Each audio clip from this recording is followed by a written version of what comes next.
Shalom dan salam sejahtera kepada kita semuanya.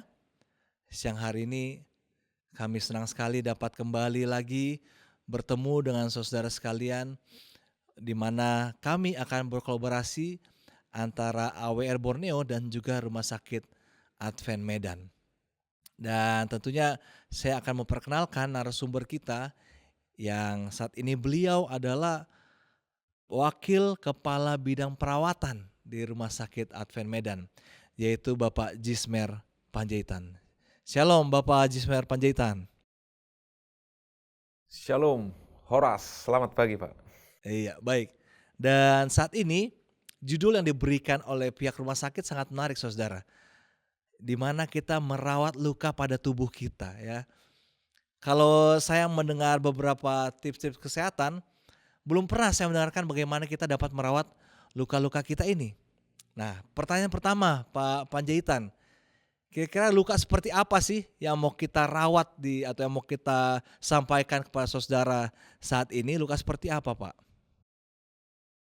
Baik, terima kasih Pak.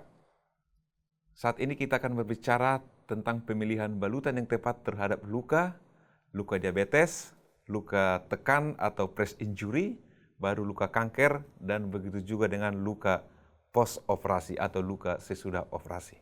Oke, jadi kita lebih spesifik ke sana ya. Bagaimana kita merawat luka kepada orang yang mengidap diabetes atau mungkin bagaimana kita merawat luka setelah orang pasca operasi ya. Jadi lebih spesifik ke sana ya. Nah, kira-kira ketika Ya, kita sudah begitu jauh Pak. ke sana, tujuannya apa ini Pak Panjaitan untuk merawat luka ini bagaimana?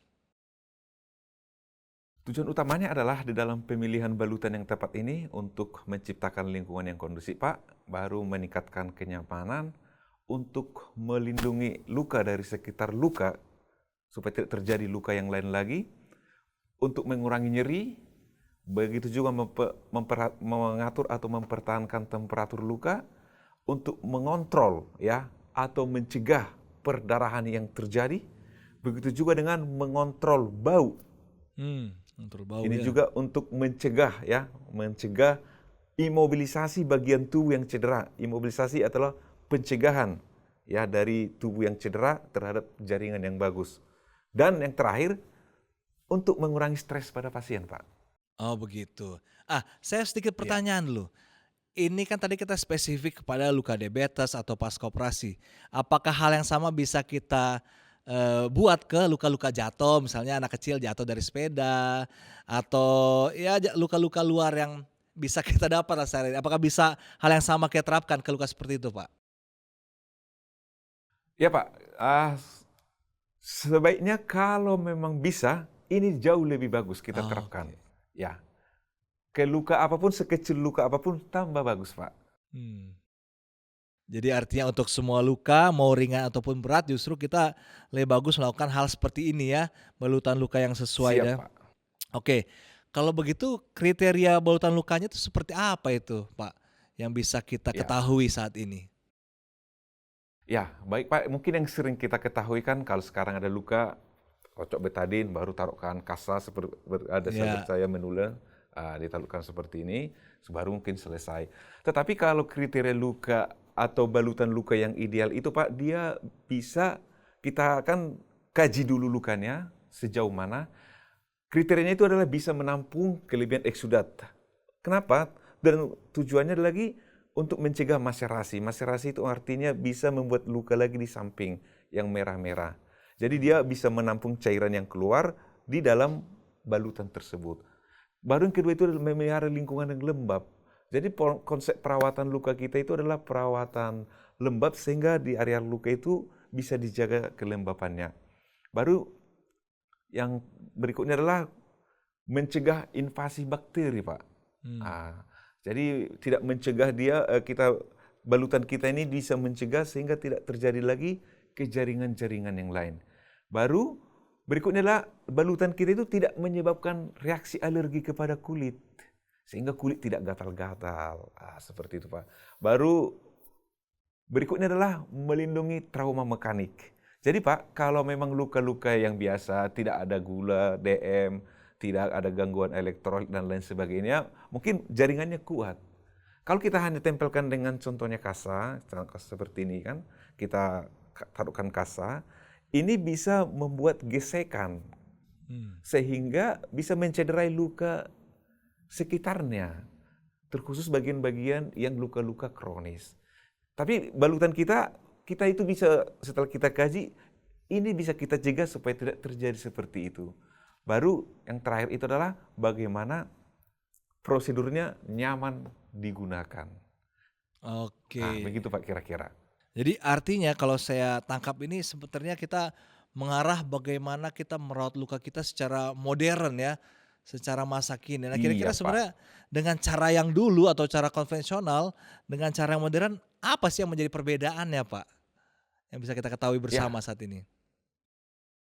baik Pak. Jadi prinsip dari perawatan luka konvensional dan luka modern ini, ya inilah sekarang karena adanya evidence base yang perlu ada penelitian-penelitian terbaru, ya perbedaannya cukup signifikan. Kalau contohnya perawatan luka konvensional itu mungkin ya perawatan luka terbuka, luka itu jangan ditutup-tutup dong. Nanti panas dan lain sebagainya. Seperti itu. Tetapi kalau perawatan modern itu ya lukanya harus ditutup. Tetapi dengan menggunakan dressing-dressing yang benar. Baru yang kedua itu lagi kalau perawatan konvensional itu harus diganti setiap hari, Pak. Karena ya mungkin hanya penggunaan kasa, mungkin kalau ada eksudat dia langsung tembus dan lain sebagainya. Tetapi kalau penggunaan luka modern itu tidak perlu diganti setiap hari. Bisa sekitar 2 atau sampai 3 hari sekali ganti tergantung pengkajian dari eksudatnya. Mungkin kalau luka konvensional itu mungkin sering kita rasakan nyeri karena adanya gesekan, trauma mekanik istilahnya.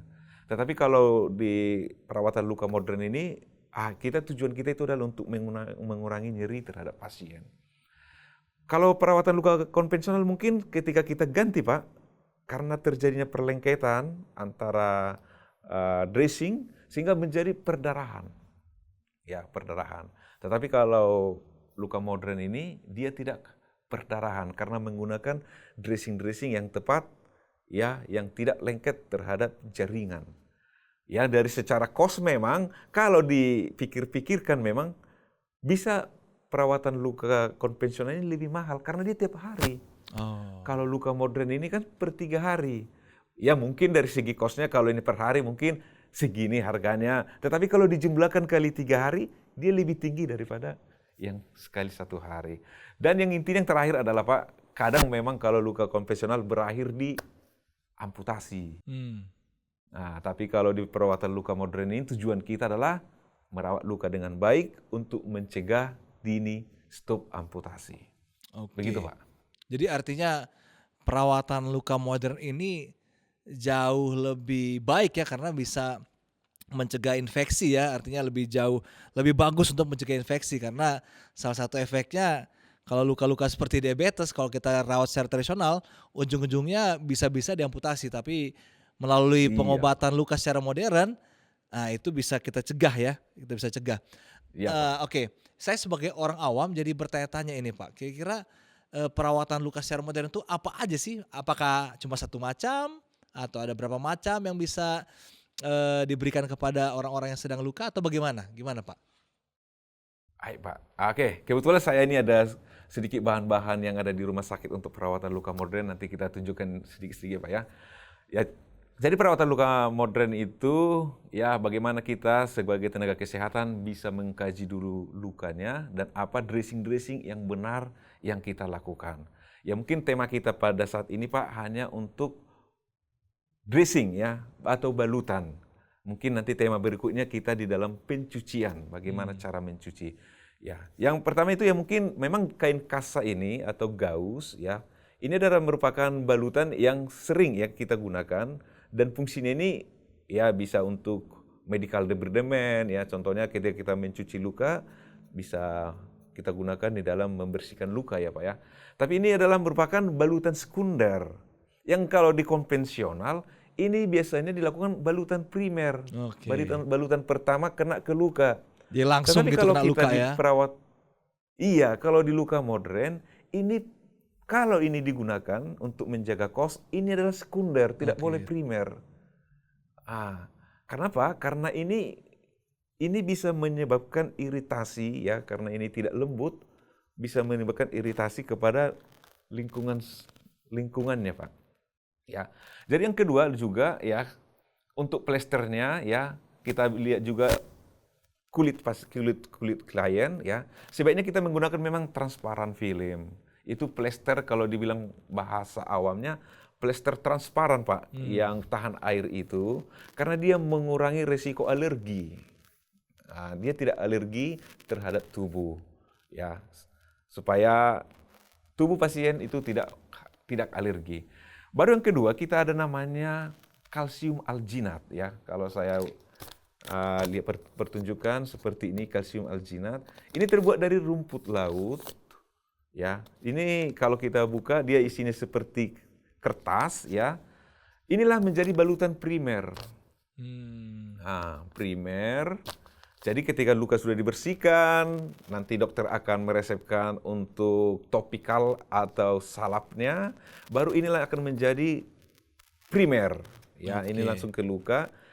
Karena ini tidak lengket ke luka. Dan satu lagi ini dia mempunyai daya larut tinggi untuk mencegah hemostasis, yaitu kalau ada contohnya ketika badan bergerak, berdarah lukanya ketika luka sudah merah, dia mempunyai kerja untuk menstopkan darahnya, menghentikan perdarahan.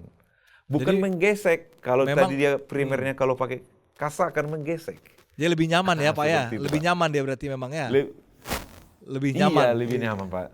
Iya, jadi ini tempelkan primer, Pak. Baru nanti sekundernya bisa memakai kasa untuk mengurangi kos bagi luka-luka yang cairannya tidak ada. Contohnya tidak ada lagi nananya. Tetapi kalau contohnya lukanya ada nananya, kita kan perlu ada penampungnya, Pak. Menampung luka itu. Karena kan sekitar 2 hari diganti. Ya kita menggunakan namanya foam. Ya dia kayak ada larut kayak kasa ya. Kayak busa-busa, tapi ini busanya steril ya. Ini terbuat dari poliamer biasanya ya. Ini menciptakan lingkungan yang lembab dan dia bisa menyerap cairan. Ketika nanah keluar, dia akan menyerap dan bau tidak akan keluar, tidak mengotori lagi lingkungan jaringan di sekitarnya. Sehingga nanti untuk penggantian berikutnya lukanya masih aman. Begitu kira-kira, Pak. Oke, jadi memang perawatan luka secara modern ini sudah tangan atau luka menjadi lebih nyaman, lalu aroma yang bisa keluar mungkin dari nanah itu juga nggak kemana-mana ya karena perawatannya sangat baik ya sehingga luka itu pun menjadi tidak infeksi, tidak berbau ya. Jadi ini ya ternyata kelebihannya Iya, dari Pak. merawat secara modern ya, merawat secara modern. Kira-kira apa lagi Pak mengenai perawat modern ini yang bisa kita ketahui bersama? Atau mungkin karena kita sudah cukup lama kita membahas ini, kira-kira apa kesimpulan yang bisa kita dapatkan dari kita ketika kita mau merawat luka kita secara modern ini, Pak? Silakan. Baik, yang perlu memang kita ketahui terkhusus masyarakat awam ya. Otomatis dari penelitian ya ini sudah diuji bahwa memang perawatan luka modern ini mempercepat penyembuhan daripada perawatan luka konvensional. Itu intinya salah satunya, Pak. Baru yang kedua itu adalah mengurangi risiko komplikasi. Ya, mempertambah adanya luka yang lain lagi, baru memicu infeksi. Baru yang ketiga itu meningkatkan kenyamanan pasien, Pak. Pasien kalau dipakai perawatan luka modern, ya nanti lukanya kita ada namanya dalam melipatnya pun, ya atau menutupnya dengan bagus, dengan rapi. Pasiennya pun mau ke pesta, mau acara sosial pun dia bisa mengikuti, karena kayak tidak nampak dia ada luka, tidak ada keluar cairannya, tidak ada berbau dan lain sebagainya. Dan yang keempat itu ya mungkin secara kos lebih efektif dari perawatan luka konvensional. Begitu Pak kira-kira. Baik, terima kasih Pak Panjaitan.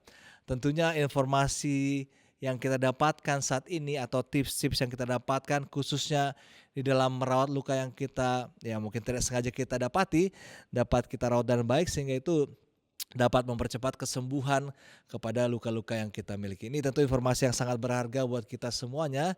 Dan apakah ada kata-kata penutup selain kesimpulan tadi? Oke, baik Pak. Untuk seluruh pemirsa ya, bahwa memilih balutan yang tepat itu adalah sangat hal-hal yang perlu kita ketahui. Karena merawat luka kita yaitu kita untuk menghindari atau mencegah amputasi dini. Sehingga kita harus perlu pengetahuan dan edukasi untuk merawat luka kita. Terima kasih, Pak. Baik, terima kasih Bapak Jismer Panjaitan. Semoga apa yang kami sampaikan dapat menjadi berkat buat kita semua yang menyaksikan dari mana saja. Kiranya Tuhan memberkati kita semuanya.